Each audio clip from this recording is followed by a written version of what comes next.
prendre place. Shalom. Shalom, bienvenue ici et là-bas. Dieu va nous bénir encore. Une bonne nouvelle. L'ouvrage est désormais disponible partout.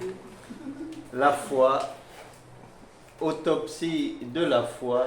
La foi n'est pas la prière, ni le jeûne, ni le chant. On n'a pas dit ici qu'il ne faut plus prier. On n'a pas dit qu'il ne faut plus jeûner. On n'a pas dit qu'il ne faut plus chanter. Non. On explique, preuve à l'appui, que dans la pensée de Dieu, même si les hommes mélangent tout, que dans la pensée de Dieu, la foi, c'est une chose, la prière, une autre chose, le jeûne, une autre chose, et le chant, une autre chose. Contrairement au mélange, au méli-mélo dans lequel nous avons grandi dans notre marche dans le Seigneur. Et donc, un ouvrage lumière pour permettre à chacun de remettre les pendules à l'heure, de remettre le train sur de bons rails. Parce que, normalement, je ne devrais pas trouver de contradicteurs parce que même les païens, dans le dictionnaire, la foi, ils ont donné une définition. La prière, ils ont dit que c'est autre chose. Le jeûne, ils ont écrit que c'est autre chose. Et le chant, c'est autre chose. Donc, même les païens savent que la foi, ce n'est pas la prière, ce n'est pas le jeûne, ce n'est pas le chant. Mais comme dans notre famille chrétienne, souvent on marche sur la tête, donc de temps à autre, le Seigneur nous fait un rappel à l'ordre à travers des écrits et il nous inspire pour qu'on soit éclairés nous-mêmes et qu'on puisse aussi éclairer les autres. Donc, disponible partout et d'avance bonne lecture. Ceci est l'exemplaire de la sœur Fabiola. Amen. Rendre à César. Ouais, je ce te qui... redonnerai ça Non, peut-être. donne-nous. Non, remets-lui son livre. Nous avons besoin vraiment de beaucoup de lumière. De beaucoup de lumière. Parce que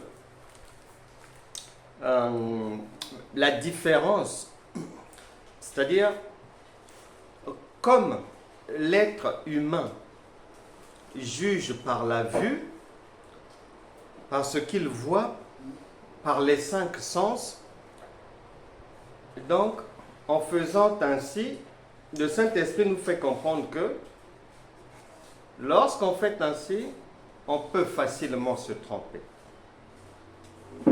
On peut prendre l'ivraie pour le blé et le blé pour l'ivraie. Malheureusement. Et j'expliquais tout à l'heure ici, avant qu'on ne commence, mais que cette semaine, j'ai encore appris quelque chose. Mais ça, j'avais jamais entendu. Pourtant, on entend beaucoup de choses. Il y a beaucoup de doctrines, mais ça, là, non. C'est seulement en 2024, octobre, que je suis venu entendre ça. Et ce qui avait attiré mon attention, c'est le titre de l'émission. Vous qui liez Satan, attention, c'est une erreur grave. Donc je me dis, tiens, bon, je vais aller entendre un peu ce qu'on va nous apprendre. Et l'homme de Dieu, donc le journaliste, lui demande, bon, vous êtes contre qu'on puisse lier Satan alors que partout là, on lui fait la guerre, d'autres lient les bras, les pieds et tout, matin, midi, soir. Vous vous dites stop, comment ça? Il dit non, c'est très grave. Parce que la Bible déclare que les cieux, le ciel est le trône de Dieu. Et la terre est son marchepied. Lui, il sait garder le ciel et il a donné la terre à Satan. Donc, le prince de ce monde, c'est lui le chef. Donc, il dit aux journalistes, c'est lui le chef de tout ce que vous voyez là. Les entreprises, les ministères, les Mercedes, les véhicules Renault, les Audi, tous les trucs de marque, les Gucci, tout ça là. Le chef, c'est Satan. Et le journaliste dit, oh, mais là, il faut bien expliquer. Il dit, oui, j'arrive. Il dit, je prends un exemple. Moi, par exemple, je travaille quelque part. Et dans ma vie de prière, je lis Satan. Mais j'œuvre contre moi-même parce que Satan, c'est le chef de mon patron. Donc, si je lis mon chef, mais je perds mon boulot. Donc, je ne peux pas le faire. Mon Dieu.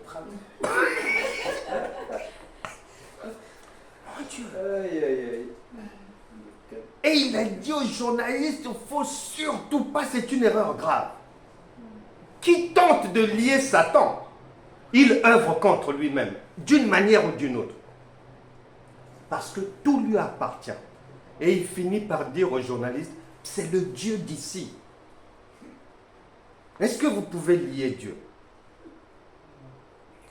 Donc voilà, nous battons vraiment pour être à l'écart de ce genre de pain.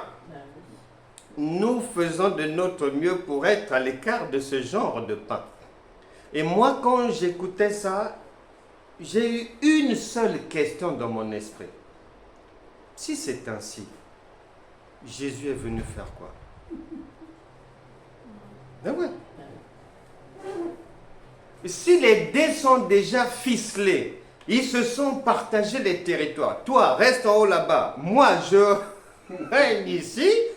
Mais l'autre vient faire quoi? Puisqu'il y a déjà eu un partage. Tu as ton territoire, moi aussi. Mais l'autre est venu finalement faire quoi? Donc, quand le roi Salomon dit que celui qui réfléchit sur les choses trouve le bonheur, il suffit de se poser la question, ce que le Seigneur Jésus est donc venu faire, pour se rendre compte que non, il ne peut pas être venu en balade touristique, c'est pas vrai. C'est faux et archi faux. Il est venu nous redonner notre divinité perdue. Notre divinité perdue. Et on va voir ce soir un aspect très important, beaucoup ignoré des enfants de Dieu. On va traiter le sujet suivant.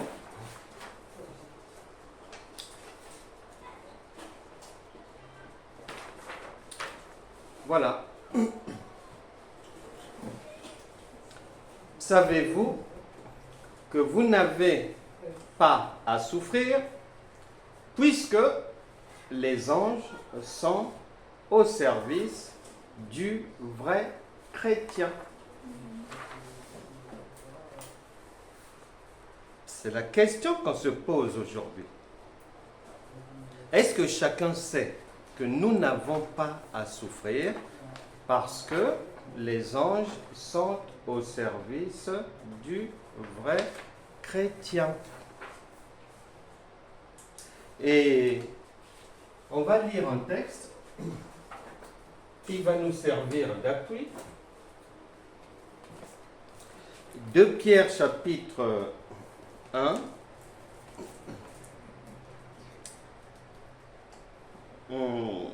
Verset 1.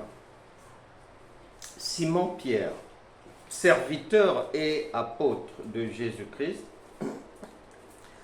à ceux qui ont reçu en partage une foi du même prix que la nôtre.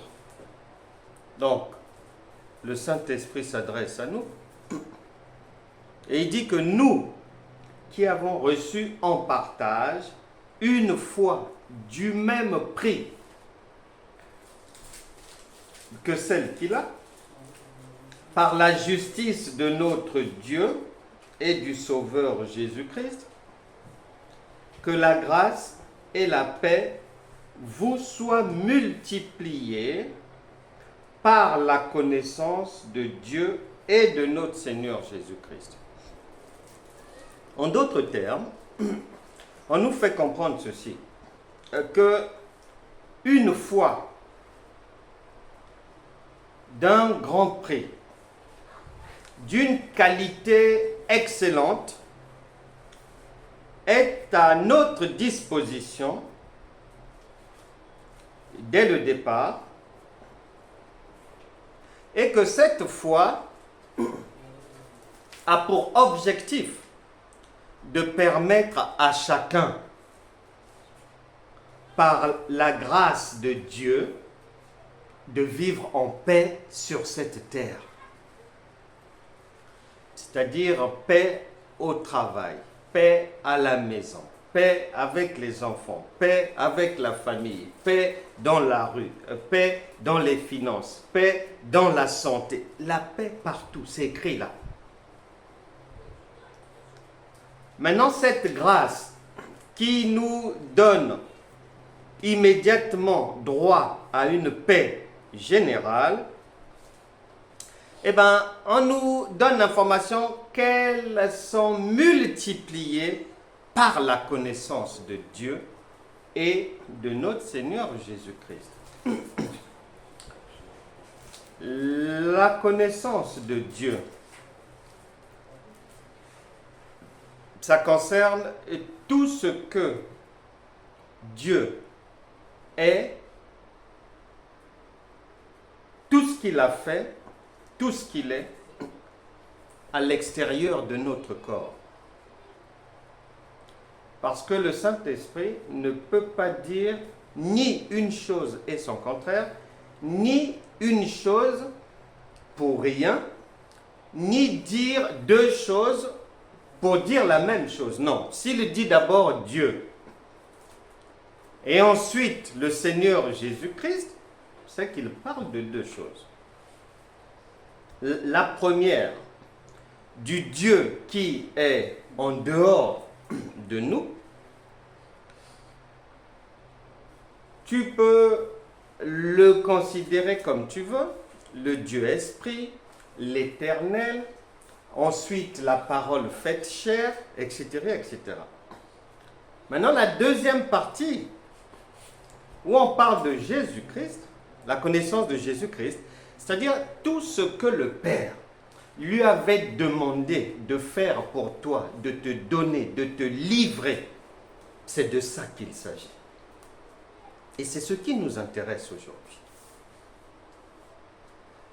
La dotation, la livraison qu'il t'a apportée.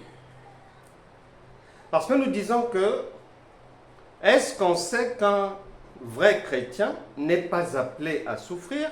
Pourquoi? Parce que les Écritures répondent que parce que les anges sont au service du véritable né de nouveau.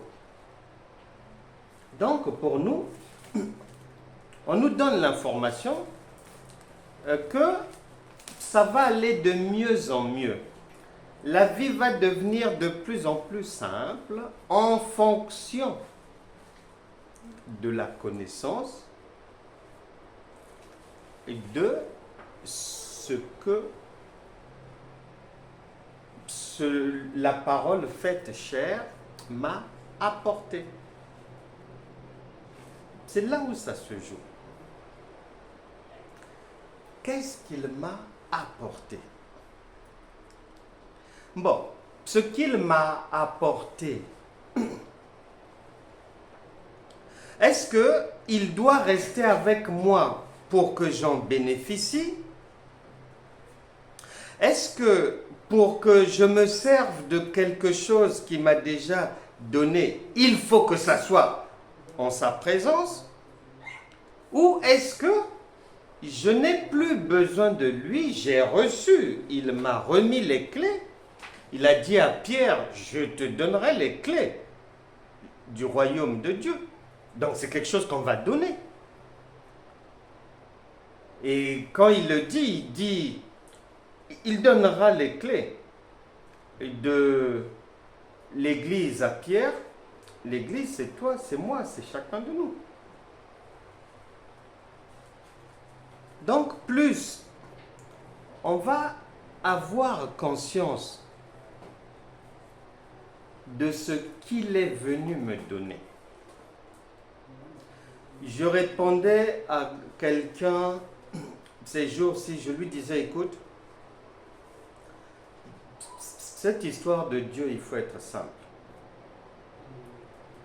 Lorsqu'on parle de miracle, on parle de foi, on parle de tout ce que tu veux. On dit que oui, vous mangerez ceci, vous vivrez là-bas, vous allez récolter des vignes que vous n'avez pas plantées. Voilà, l'Éternel est ton berger, tu ne manqueras de rien, etc., etc. J'ai dit à la personne, tout ça là, tu vas le vivre, mais ce que tu vas vivre, c'est-à-dire la dimension, la grandeur ou la petitesse de ce qu'on a prévu là pour toi, tu vivras cela en fonction de l'épaisseur que Dieu a en toi. Si Dieu en toi est petit comme ça, et tu auras des miettes. Si Dieu en toi, c'est un enfant du CP2, mais tu auras le CP2. Donc, je lui disais, c'est en fonction du degré, de la dimension du Dieu que tu as en toi. 1. 2. Je disais à la personne, ça va dépendre aussi du fait que ce Dieu qui est en toi, c'est quelqu'un d'autre ou c'est toi-même? Ben oui.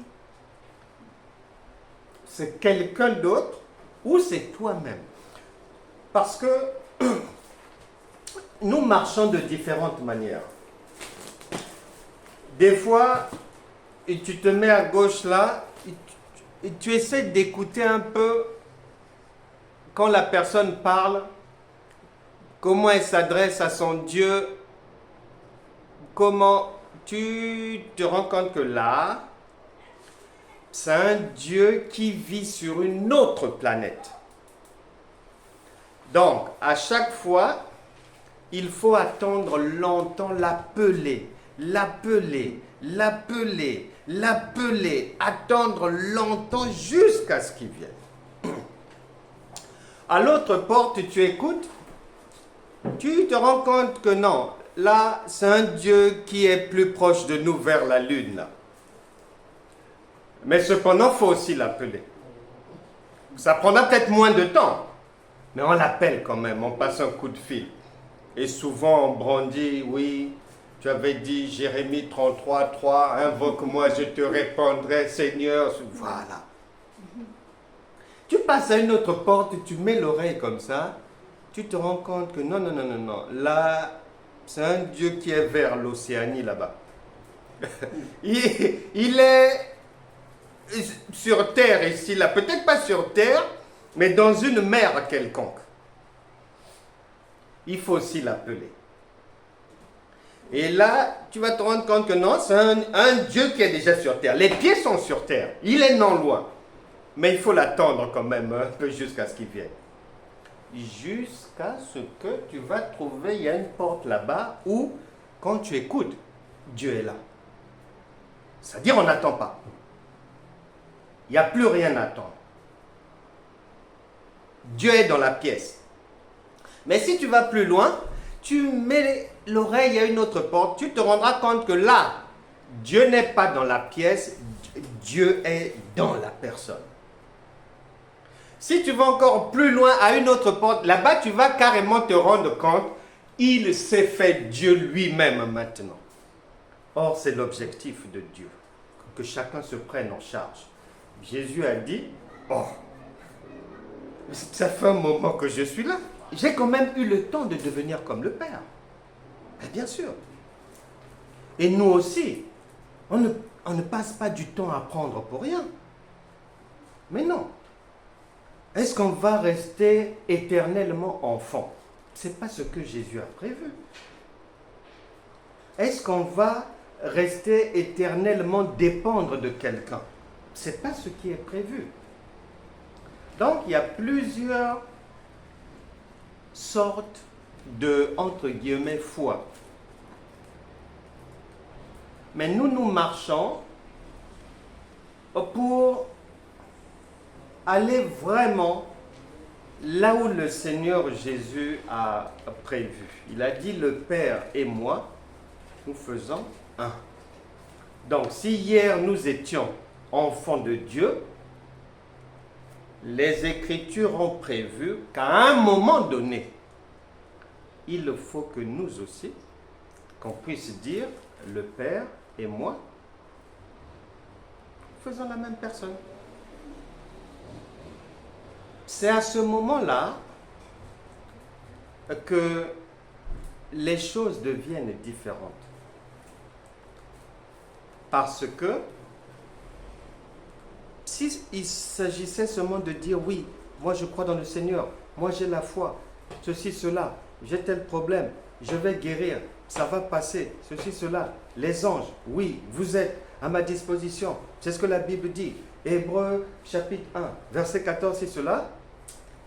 Si ça se passait comme ça, ça se saurait. Ça se saurait. Mais en réalité,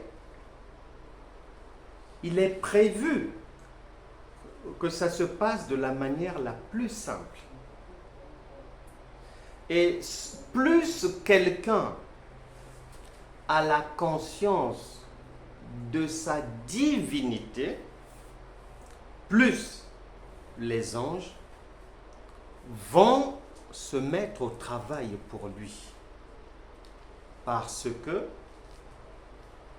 Dieu est esprit. Les anges sont des esprits. La Bible déclare, l'homme spirituel juge de tout et il n'est lui-même jugé par personne. Il y a énormément de promesses.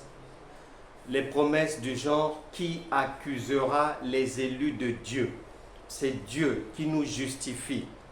Voici, je vous ai donné le pouvoir de marcher sur les serpents, sur les scorpions. Voici les miracles qui accompagneront ceux qui auront cru, etc., etc. Maintenant la question, pourquoi lorsque les gens balancent ces slogans, pourquoi lorsqu'on les balançait matin, midi, soir, ça ne marchait pas? Eh bien, la réponse est simple. On l'ignorait hier, mais maintenant, les Écritures nous ont demandé de bien vérifier et de grandir dans la connaissance. Maintenant, nous savons que les anges de Dieu vont se mettre à la disposition de chacun de nous en fonction du degré de notre spiritualité. C'est-à-dire du degré de la présence de Dieu en nous. Dieu est esprit, les anges sont esprits, des esprits. Donc, plus la présence de Dieu, l'idée que j'ai de Dieu, l'idée de ma nature divine, c'est-à-dire mon degré de conviction que vraiment j'ai le même sang que Dieu, c'est ce degré-là qui va faire que les anges puissent travailler pour toi. Parce que toi et eux, vous êtes sur la même longueur d'onde spirituelle. C'est lorsque il y a le moins de chair dans ce que je vais faire et beaucoup plus du spirituel que les anges vont marcher pour moi. La partie spirituelle, elle ne souffre pas. Elle ne fait pas des acrobaties. Elle ne souffre pas. C'est-à-dire, comment il s'appelle? Le prince Harry ou son frère William, leur sang royal, ils n'ont pas besoin de revendiquer ça quelque part, de crier sur les toits, de souffrir pour ça, non. Eux, ils savent qu'ils sont de la famille royale. Qu'ils travaillent, qu'ils ne travaillent pas, qu'ils aillent à gauche ou qu'ils n'aillent pas à droite, eux, ils savent qu'ils ont du sang royal. Et ils ne souffrent pas. Et on ne leur demande pas de souffrir, non. Les enfants de Dieu, c'est ce qui est prévu là. Raison pour laquelle, dans Romains chapitre 12, verset 3, le Saint-Esprit dit que chacun a reçu une dose de foi suffisante.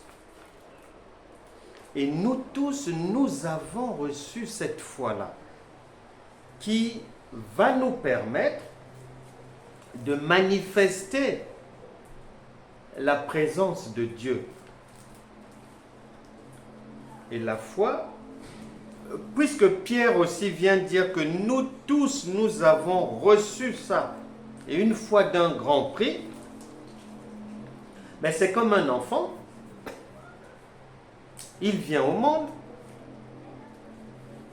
Tu prends l'enfant de 2 mois, tu prends le jeune de 30 ans, 28, 29 ans.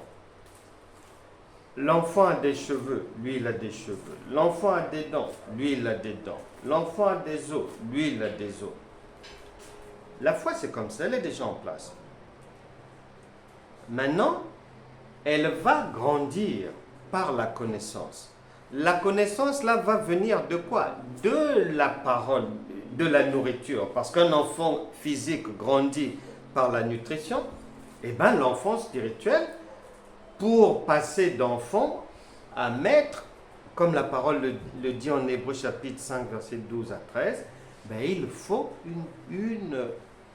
des aliments qui permettent à la foi de grandir. Et Pierre dit que ça passe par la connaissance, d'abord de Dieu, et ensuite du Seigneur Jésus-Christ. Et nous savons, Romains chapitre 12, je disais verset 3, même le livre de Jude, au verset 3, Jude est juste avant Apocalypse, au verset 3, et Romains chapitre 1, Jean chapitre 1, verset 16, toutes ces paroles-là précisent que la foi d'un grand prix est déjà en chacun de nous. Et maintenant, chacun de nous doit parvenir à la mettre en pratique pour que cette foi puisse grandir, pour que cette foi soit exercée. Et cette foi, elle grandit, le Saint-Esprit nous dit en Romains chapitre 12, verset 1 à 3, qu'elle grandit par le renouvellement de votre intelligence. Le renouvellement de notre intelligence. Mais tant que les gens vont aller, ils vont vers Dieu, qui, lui, de l'autre côté, a déjà dit que je t'ai déjà tout donné. Bon. Lui dit que tu as déjà hérité. Bon.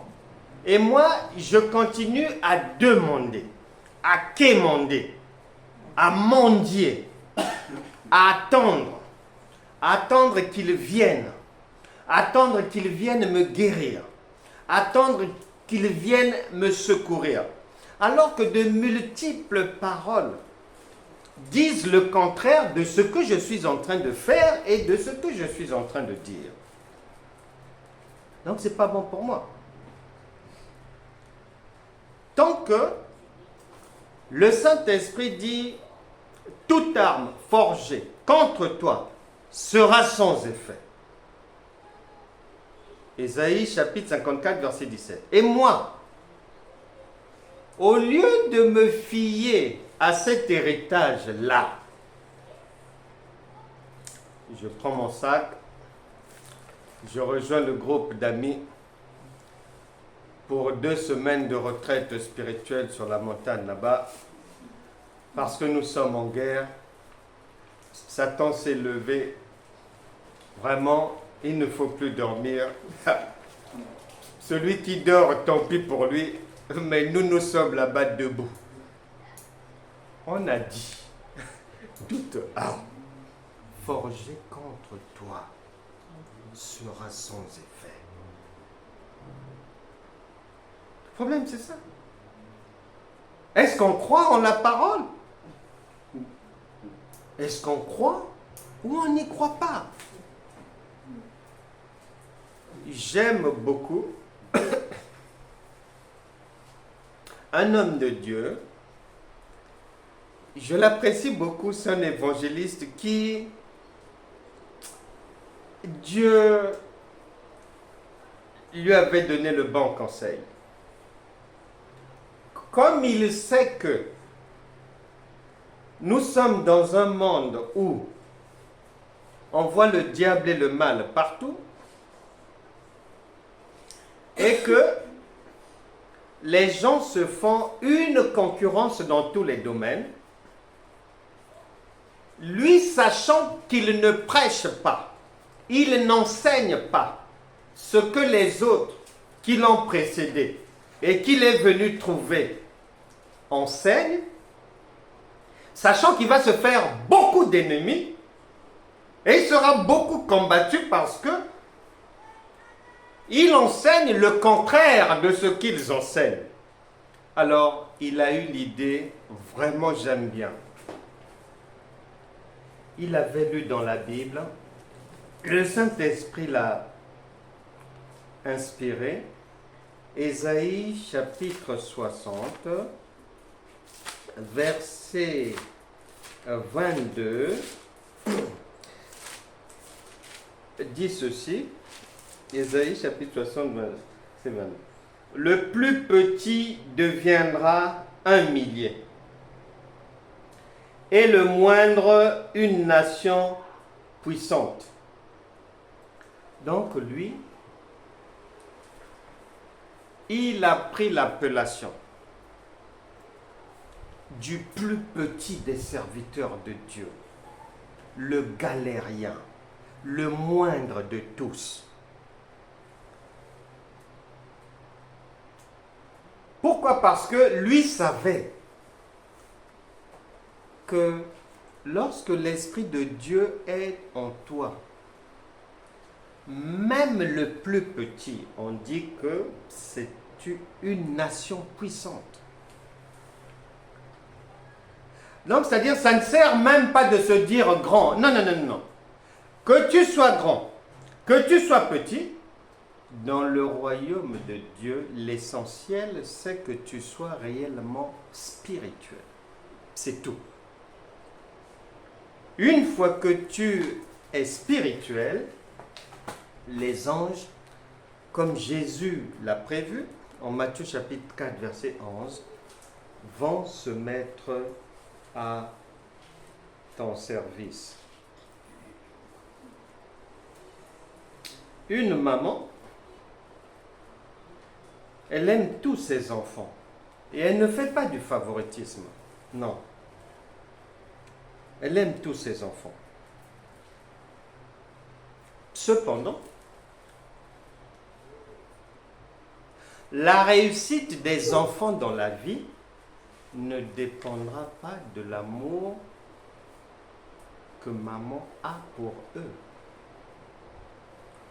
Ça dépendra de comment ils écoutent les conseils de maman, ils les comprennent comment, et ils les mettent en pratique dehors comment.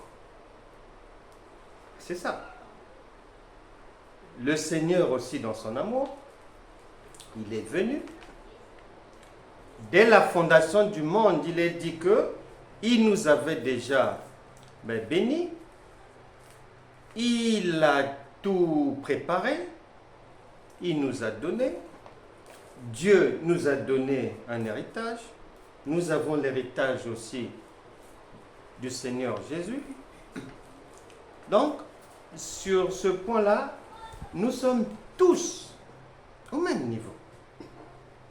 Il n'y a pas quelqu'un que l'Esprit de Dieu aime plus que l'autre, non. Parce qu'un parent ne fait pas de favoritisme. Maintenant, la réussite des enfants va dépendre de comment ils vont écouter, comment ils vont comprendre et comment ils vont mettre en pratique, comment ils vont marcher. Comment ils vont marcher?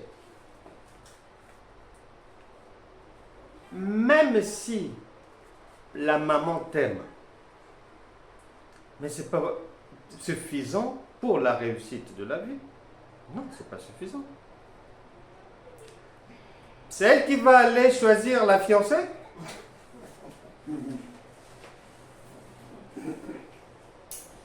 Est-ce qu'elle aura le temps? Est-ce que c'est son boulot? Ce n'est pas son boulot. Donc, même si elle te donne de l'amour, mais il n'est pas dit que cet amour-là sera suffisant.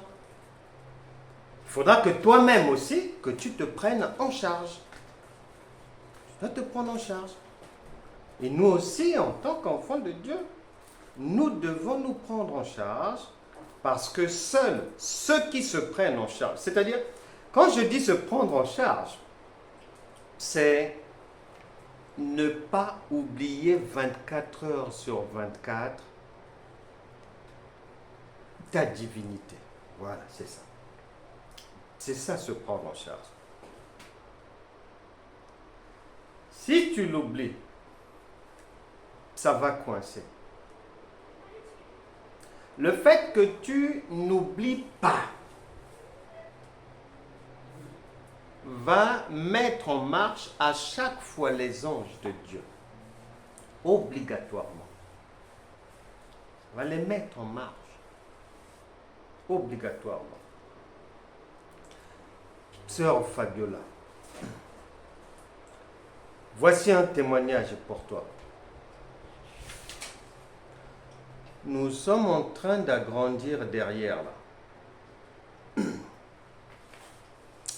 Elle avait fait les documents et tout, les schémas, les dessins, les schémas au bureau déposés au bureau de l'urbanisme, à la mairie et tout. Et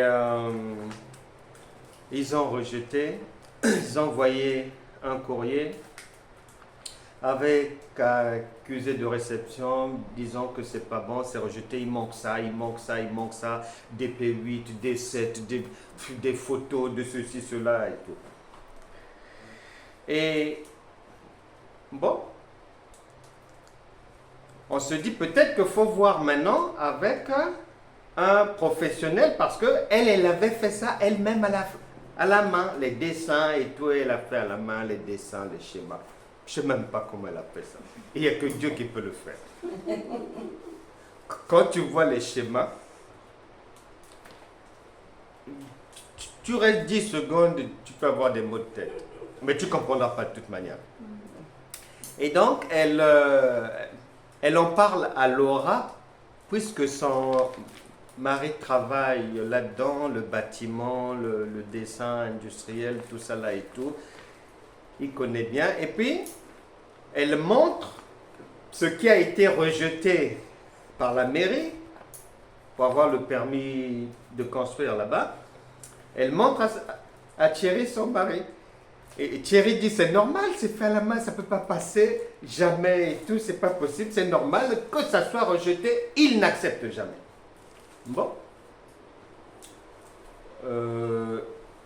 On s'apprêtait maintenant à envoyer ça à Thierry pour que lui qui fasse ça professionnellement. Et le deuxième jour, en passant vers la ville, je ne sais pas ce que mais ma femme allait faire à la mairie là-bas, au même bureau de l'urbanisme là. Elle voulait demander des précisions. Je vais aller récupérer le dossier qui voulait ouais, récupérer le dossier déjà et tout, et voilà, puis pour lui montrer. pour remontrer et tout. Elle arrive là-bas, elle demande à reprendre le dossier, et là le monsieur lui dit non. Mais c'est bon, leur chef hier a changé d'avis. Ouais, la chef de service a dit non, ce dossier-là c'est bon. Vous pouvez maintenant valider tout, c'est bon. Alors, dessiner à la main. Dessiner à la main, bricolage. Sans le DP7, sans le DP8, sans le blanc de marque, sans telle photo, sans tel truc, sans tel truc. Ouais. Mais elle arrive au boulot un jour, elle leur dit non, ce dossier-là c'est bon. Hein. Ouais, non, il faut le bon, valider, c'est bon. On a validé, du coup, c'est bon. Ça a été validé, donc c'est bon, nous pouvons poursuivre notre travail. Il a dit, ah ben lui, sa chef lui a dit c'était bon. La chef a dit, raison pour laquelle. Raison pour laquelle. Alors que la professionnelle a dit, jamais ils vont accepter ça. Parce que c'est dessiné à la main.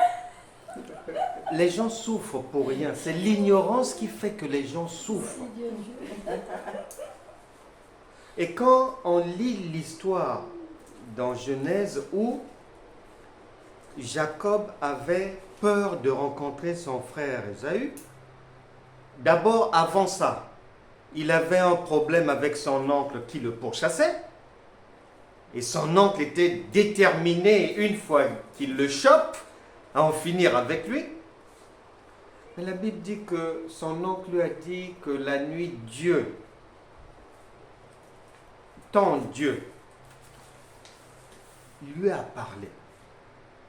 Et quand les gens lisent ça, ils pensent que c'est de l'histoire. Les gens souffrent parce que la parole de Dieu est, c'est-à-dire, plus dans ton esprit, elle est éloignée du présent et plus tu vas souffrir. Parce que ça, c'est le présent. Mais si tu prends ça pour de l'histoire, ou bien pour, oh non, ça c'était Daniel, ou bien pour, ah, ça c'était l'ancien temps, ou bien, ah, faut que je jeûne 1000 ans pour que Dieu vienne. Mais comme Daniel, ceci, cela et tout. Non. Parce que cette manière de faire est en contradiction avec le Saint-Esprit qui est au présent, qui est là. Donc les gens souffrent parce que c'est Osée chapitre 4 verset 6, mon peuple périt faute de connaissance. Les anges de Dieu travaillent toujours. Mais ils travaillent en fonction du degré de spiritualité authentique de la personne. Plus Dieu est réel pour toi, plus ils sont là. Plus Dieu est en 1930, 1826, et eux aussi, ils restent en 1800 là-bas. Et là, la personne souffre. Elle doit jeûner. Elle doit se relancer. Elle doit ramasser toutes les prières des copines. Prière de l'année dernière, prière d'il y a 2 ans, prière de la retraite spirituelle d'il y a 4 ans. Non. Donc, je crois que Dieu a parlé à cette femme-là, chef de service. Ah oui. Si. Ah si. Oui. Ah oui. Ah si. C'est vraiment une grande moi, je pense autrement tout le temps. Je dis que la Incroyable, personne a vu autrement. C'est-à-dire que quelqu'un ne veut pas accepter, mais elle voit quelqu'un a voulu accepter. Donc l'acceptation, elle est là. Amen. Il a inversé. Inversé. Amen. C'est pour ça que la parole de Dieu dit, si tu crois, tu verras. Mais attention, quand on dit si tu crois, là, ça veut dire quoi? C'est ça, c'est pas croire seulement comme ça que oui, je crois qu'il va pleuvoir demain. Mais que tu crois ou que tu ne crois pas, il pleuvra demain ou après-demain. Donc ta croyance là, vraiment, c'est pas la peine. Il pleuvra toujours. Non, c'est croire, c'est la dimension de Dieu dans ma peau, en moi, avec moi, dans mes démarches, dans les papiers que je dépose là-bas. C'est tout ça là. C'est tout ça là. Et Dieu le fait encore. Et les anges sont disposés à le faire et le font tous les jours partout. Tous les jours. Toutes sortes de domaines, que ce soit la maladie, que ce soit les papiers, que ce soit le permis de conduire, que ce soit peu importe. Les anges de Dieu sont à notre service. C'est une réalité. Ésaü, Laban son oncle, Jacob, tout ça là, ce n'est pas de l'histoire. C'est notre vie. On prend l'image de quelqu'un pour nous permettre de mieux comprendre simplement. Mais c'est nous-mêmes. Et c'est pour ça que la Bible déclare en Luc chapitre 1 verset 37, rien n'est impossible à Dieu. Malheureusement, les gens quand ils lisent ça, ils pensent que c'est le Dieu qui est là-bas. Non, en fait, le Saint-Esprit parle de toi-même. Puisque pour lui tu es Dieu, tel il est, tel nous sommes dans cette vie. Donc il parle de toi-même. À chaque fois que les gens lisent Dieu, ils pensent que c'est là-bas. Non, c'est pas là-bas, c'est toi-même. On parle de toi-même.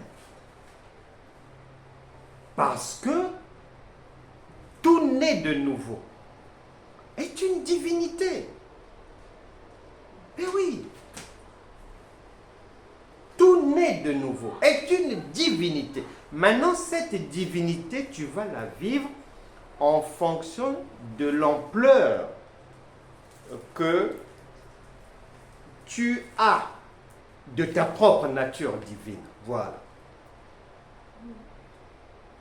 Nous n'avons pas prié pour ce dossier. On ne s'est pas énervé quand ça avait été rejeté. Nous avons toujours cru que ça ira un jour. C'était rejeté 3 fois. Rejeté 3 fois. On n'a pas jeûné, on n'a pas prié, on n'a même pas chanté. Quel chant tu vas chanter face à 3 rejets de la mairie? Quel chant?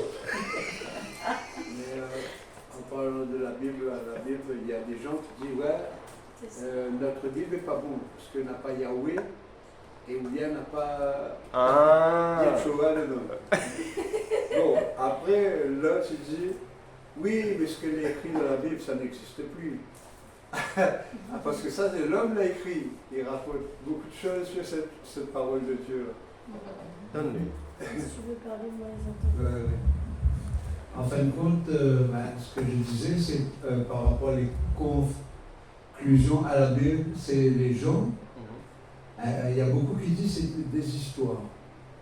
Ça n'existe pas, c'est des histoires qu'elle a été dit depuis longtemps et aujourd'hui la guérison divine n'existe plus. Bon. Après il y a aussi des gens qui disent que l'ancienne Bible qui est marquée Yeshua Amashia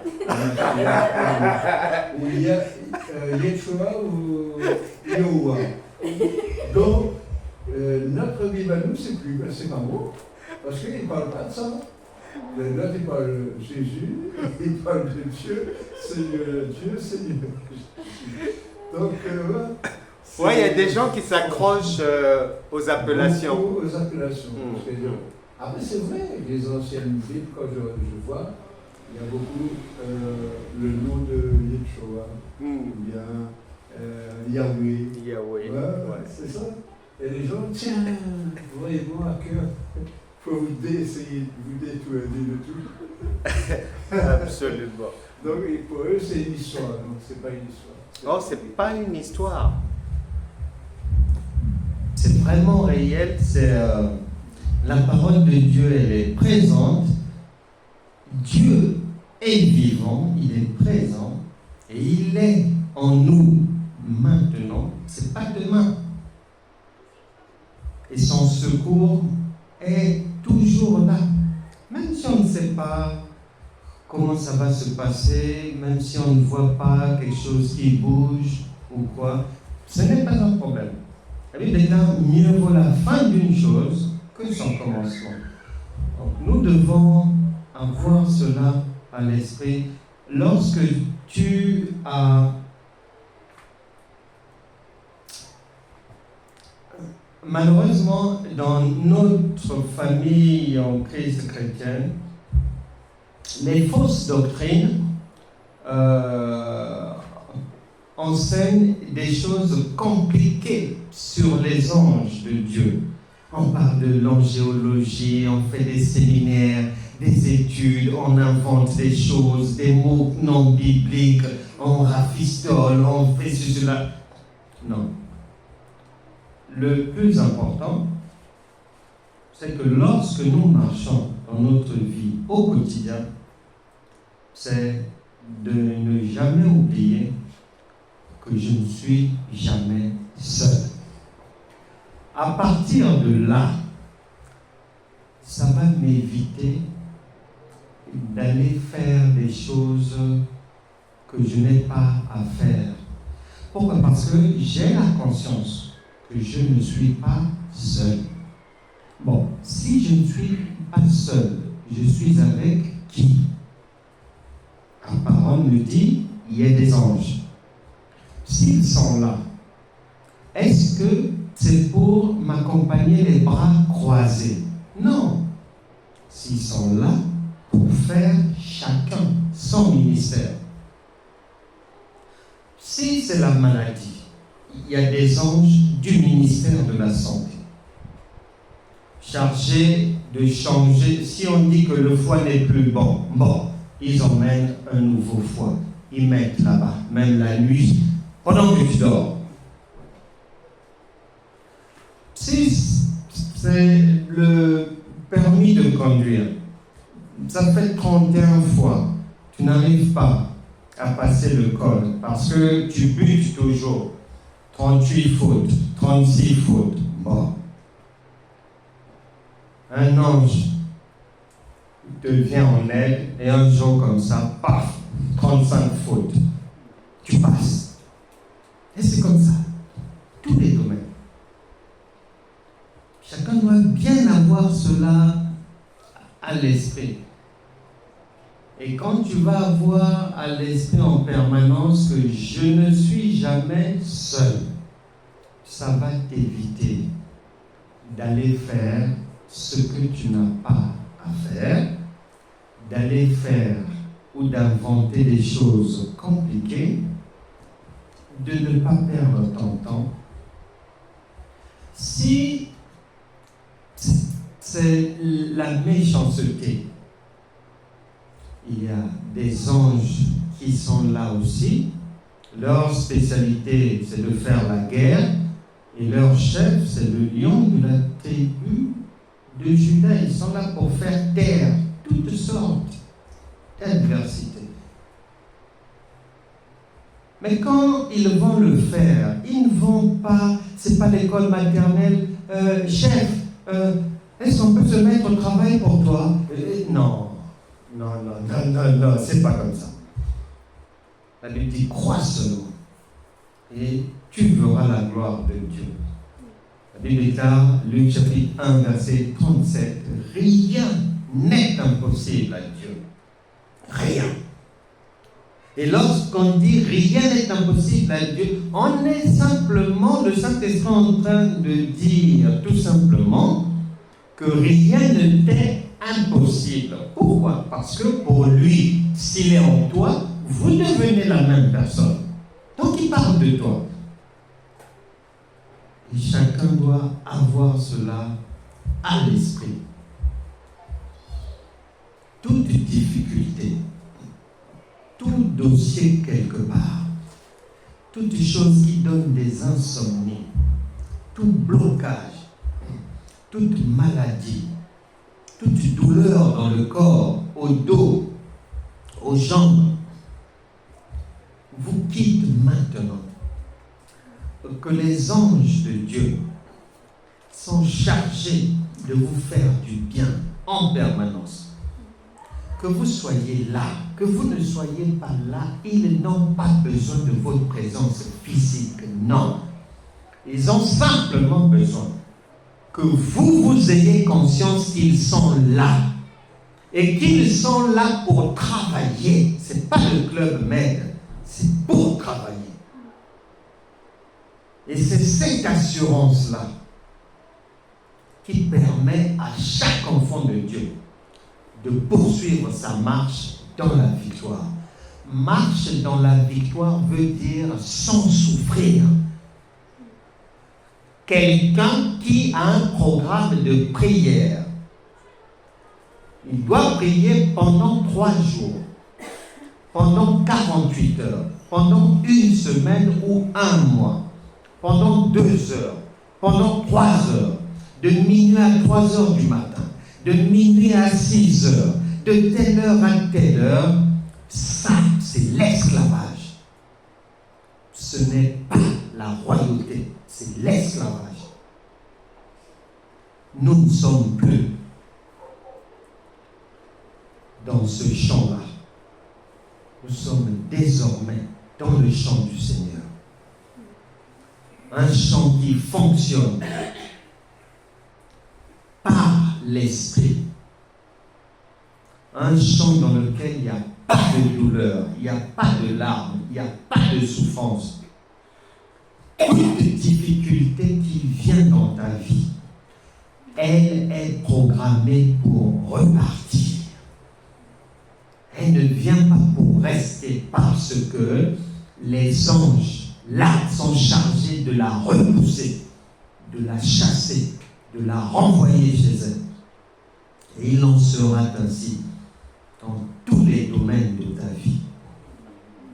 Le Seigneur dit, crois seulement et assume ta divinité.